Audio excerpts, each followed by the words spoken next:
क्योंकि आज हमारे रक्षा मंत्री जी के द्वारा आने वाले 5 सालों में एनडीए सरकार के द्वारा जो जो कार्य देश के विकास के लिए किए जाएंगे, उसका जो ढांचा तैयार किया गया है, जो मैनिफेस्टो तैयार किया गया है, वो हमारे रक्षा मंत्री आदरणीय राजनाथ जी के नेतृत्व में मोदी की गारंटी आज आप सब लोग के सामने आई है। एक बार जोरदार ताली से आप लोग आदरणीय रक्षा मंत्री जी का आप लोग स्वागत करें।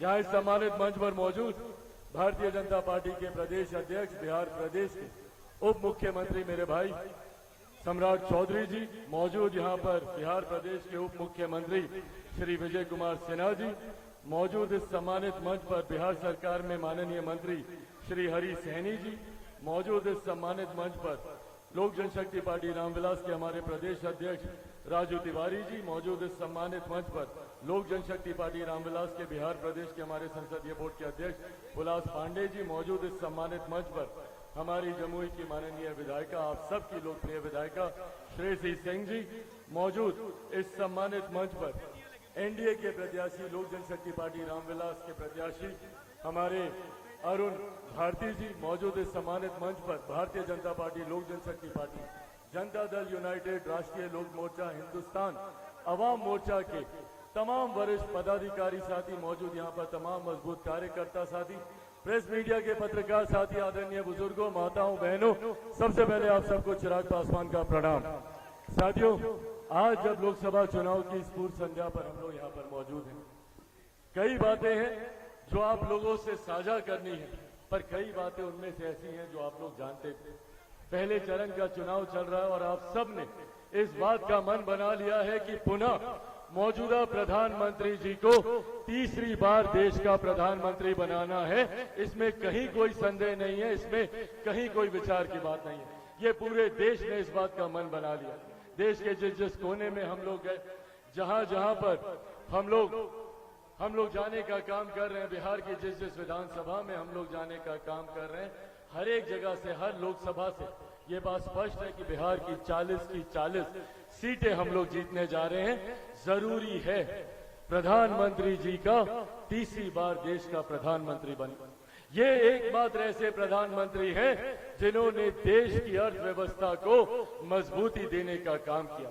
जब देश की अर्थव्यवस्था मजबूत होती है, आज से पहले हम में से कोई नहीं जानता था कि भारत की अर्थव्यवस्था कौन से पायदान पर है, पर जब आज पिछले 10 सालों में प्रधानमंत्री जी के नेतृत्व में देश की अर्थव्यवस्था दुनिया की 5वीं सबसे बड़ी अर्थव्यवस्था बनी। जब देश की अर्थव्यवस्था मजबूत होती है तो एक राज्य का राजस्व बढ़ता है। जब राज्य का राजस्व बढ़ता है तो हर क्षेत्र का आर्थिक विकास होता है, और जब क्षेत्र का आर्थिक विकास होता है तो हर गरीब व्यक्ति के हाथ में ज्यादा कमाई आती है, प्रति व्यक्ति आय में इजाफा होता है। इसके लिए देश की अर्थव्यवस्था का मजबूत रहना जरूरी है। लक्ष्य है अगले 5 साल में देश की इस अर्थव्यवस्था को तीसरे नंबर की अर्थव्यवस्था पर लेकर जाना। हमारे प्रधानमंत्री जी ने जहां देश की अर्थव्यवस्था को मजबूत करने का कार्य किया, तो वहीं महिलाओं के सम्मान के लिए शौचालय भी बनवाने का काम किया, महिलाओं की सुरक्षा के लिए उज्ज्वला योजना देने का काम किया।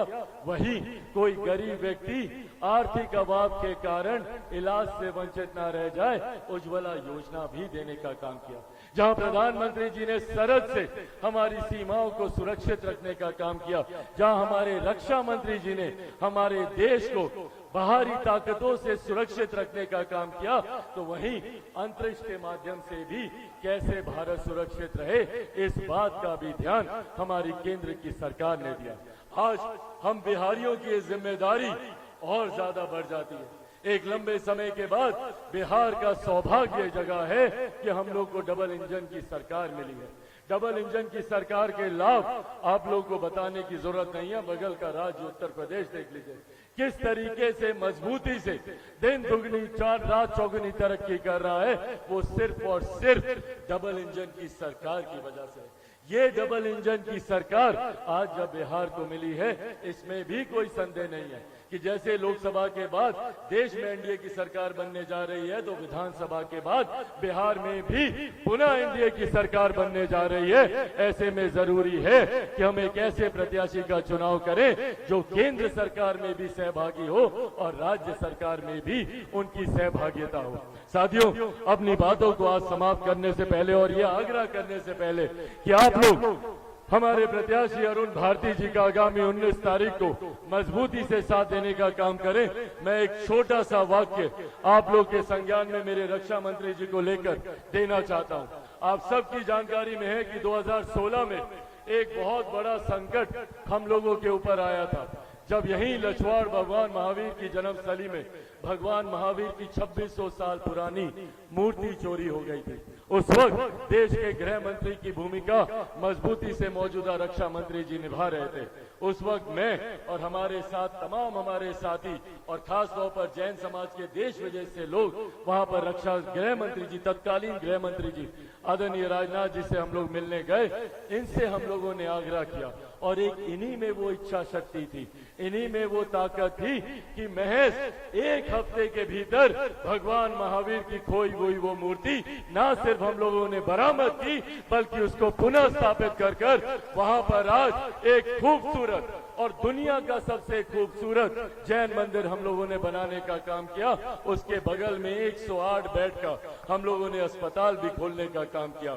ये उदाहरण देने का कार्य, आप लोगों को ये विश्वास दिलाना कि गृह मंत्री जी, रक्षा मंत्री जी, मौजूदा रक्षा मंत्री आदरणीय राजनाथ सिंह जी जब जब हम लोग के क्षेत्र को इनकी मदद की जरूरत पड़ी है, इन्होंने हमेशा एक अभिभावक बनकर, एक पिता तुल्य की भूमिका में आकर इन्होंने हम लोग का संरक्षण करने का काम किया। आज पुनः ये यहाँ पर आए हैं। पिछली बार जब ये आए थे, इनके साथ मंच पर ठीक बगल में मेरे नेता, मेरे पिता आदरणीय रामविलास पासवान जी मौजूद थे, पर आज ये उनकी भूमिका में है। जैसे पापा उस वक्त आशीर्वाद मुझे दिया करते थे, आज इनसे वही आशीर्वाद मुझे प्राप्त हो रहा है। एक बार पुनः दोनों हाथ उठाकर जोरदार ताली से रक्षा मंत्री जी का स्वागत करें। और 19 तारीख को 2 नंबर पर कौन सा छाप है यहाँ पर? हाँ, हेलीकॉप्टर छाप। अभी रक्षा मंत्री जी आए हैं हेलीकॉप्टर से। हेलीकॉप्टर छाप पर बटन दबाकर अपना आशीर्वाद देना। आशीर्वाद है ना? सम्मानित लोजपा के नेतागण, सम्मानित जदयू के नेतागण, सम्मानित भारतीय जनता पार्टी के नेतागण और सम्मानित हम पार्टी और आरएलएम के नेतागण और इस मंच के सामने उपस्थित तमाम भाइयों, बुजुर्गों, नौजवान साथियों, छोटे छोटे बच्चे और माताएं बहनों, आज हम आदरणीय राजनाथ जी का यहाँ स्वागत करना चाहते हैं कि आज बाबा साहब भीमराव अंबेडकर साहब के जयंती के शुभ अवसर पर इन्होंने जो मैनिफेस्टो बनाया, देश 2047 का विकसित भारत बने, इसका आज संकल्प पत्र देश में यशस्वी प्रधानमंत्री जी और आदरणीय राजनाथ सिंह जी और आदरणीय नड्डा जी ने जब जारी किया, हम जमुई वासी के तरफ से इनका जोरदार स्वागत करना चाहते हैं साथियों।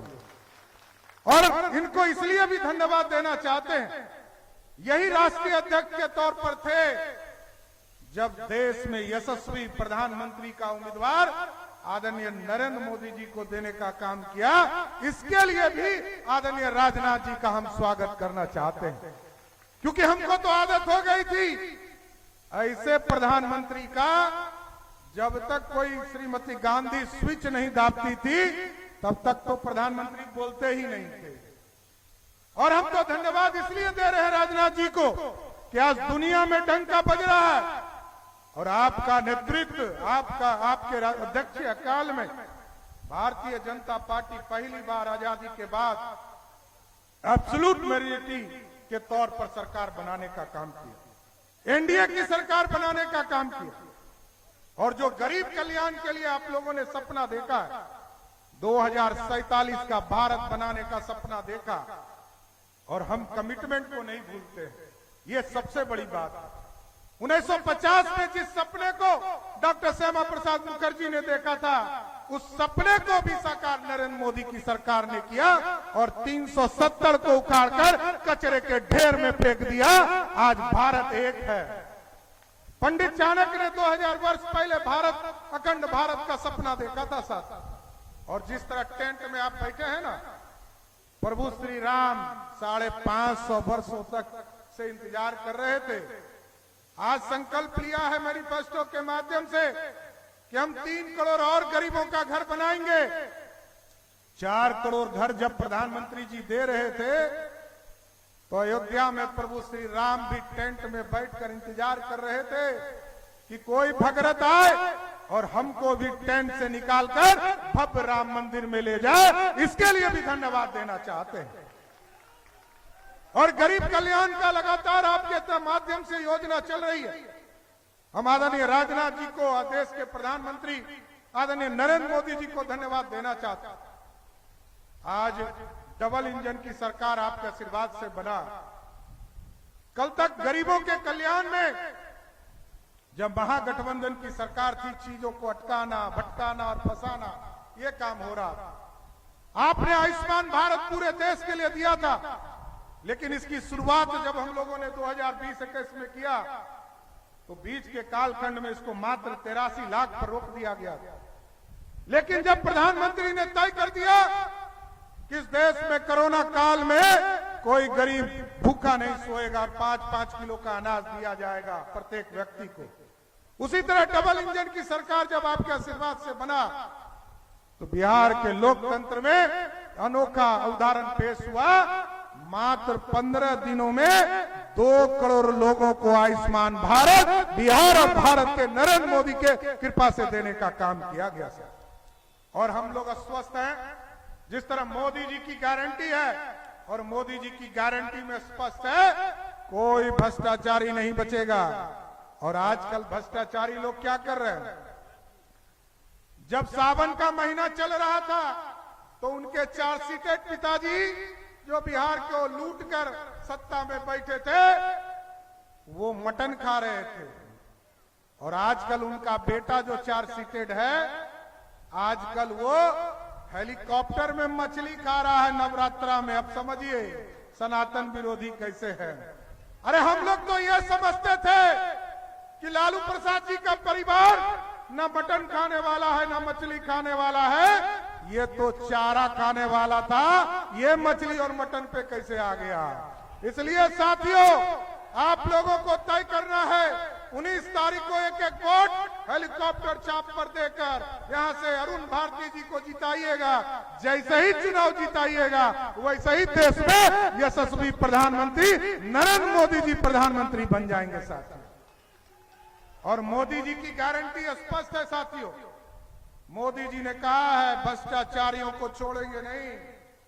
हम लोगों को भी राजनाथ जी का, आदरणीय नड्डा जी का, आदरणीय प्रधानमंत्री जी का जब आशीर्वाद मिला और हम लोगों ने डबल इंजन की सरकार बनाई साथी, एकदम स्पष्ट रही है, नौजवानों को गुमराह करने का प्रयास किया जा रहा है।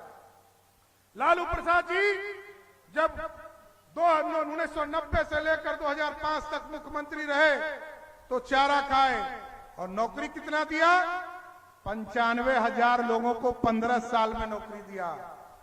2005 से लेकर 2020 तक आपने नीतीश कुमार जी को, एनडीए को सरकार दिया तो 7.5 लाख लोगों को नौकरी दिया साथियों।